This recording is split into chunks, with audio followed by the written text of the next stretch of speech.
UP उपचुनाव में BJP ने शानदार परफॉर्मेंस से अपने विरोधियों को हैरान कर दिया। 9 में से 7 विधानसभा सीटों पर कमल खिला, जबकि 2 सीटों पर साइकिल दौड़ी।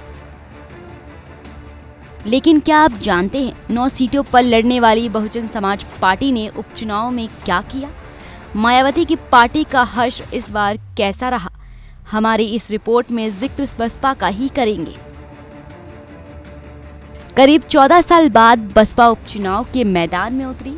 सभी 9 सीटों पर अपने उम्मीदवार उतारे, लेकिन वो कुछ खास नहीं कर सके, या यूं कहें कि बसपा को उबारने में सहायक नहीं साबित हुए, क्योंकि किसी भी सीट पर बसपा का खाता नहीं खुला। इसी के साथ बसपा एक बार फिर शून्य पर जाकर सिमट गई। मायावती के लिए उपचुनाव के नतीजे खतरे की घंटी से कम नहीं हैं। एक रिपोर्ट के मुताबिक 9 सीटों पर बसपा को करीब 1,32,929 वोट पड़े हैं। हर एक सीट पर बसपा कैंडिडेट के वोटों पर नजर डालें तो कटहरी में बसपा तीसरे नंबर पर रही।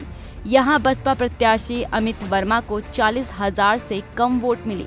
इसी तरह फूलपुर सीट की बात करें तो यहां भी बसपा 20,000 से कुछ ज्यादा वोट पाकर तीसरे नंबर पर रही। वहीं बसपा की सबसे ज्यादा दुर्गति कानपुर की सीसामऊ विधानसभा सीट पर देखने को मिली। यहां बसपा प्रत्याशी वीरेंद्र कुमार को महज 1,410 वोट ही झोली में आए। इसके अलावा सपा के गढ़ करहल में बसपा के अवनीश कुमार शाक्य को 8,409 वोट मिले। खैर, सीट के आंकड़े देखें तो मायावती की पार्टी बसपा के प्रत्याशी को यहां महज 13,365 वोट हासिल हुए। इसी तरह गाजियाबाद सीट पर भी बसपा को हार का मुंह देखना पड़ा।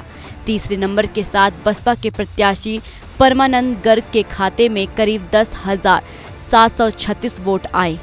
कुंदर की सीट पर नजर दौड़ाएं तो यहां भी बसपा की स्थिति सीसामऊ से बुरी रही। बसपा को महज 1,099 वोट मिले। मीरापुर और मझवा विधानसभा सीट पर भी बसपा का बुरा हाल हुआ। मीरापुर में 3,248 तो मझवा में 34,927 कुल मत बसपा को मिले। वोटों का ये गुणा गणित बता रहा है कि सत्ता के सेमीफाइनल में बीजेपी बम तो बसपा बेदम हो गई है। सियासी पंडितों की माने तो मायावती के उपचुनाव लड़ने से सबसे ज्यादा फायदा बीजेपी को ही हुआ है और नुकसान सपा को। लेकिन सपा से दयनीय स्थिति तो मायावती की बसपा की हुई है। लोकसभा चुनाव की तरह इस उपचुनाव में भी बसपा क्लीन वोट हो गई है। बसपा का प्रदर्शन काफी निराशाजनक रहा। ऐसे में मायावती के साथ साथ उनके भतीजे की सियासी करियर पर फिर से सवाल उठने लगे हैं। हालांकि वो बात अलग है कि आकाश आनंद को बसपा चीफ ने यूपी छोड़कर दूसरे राज्यों की कमान संभालने भेजा था।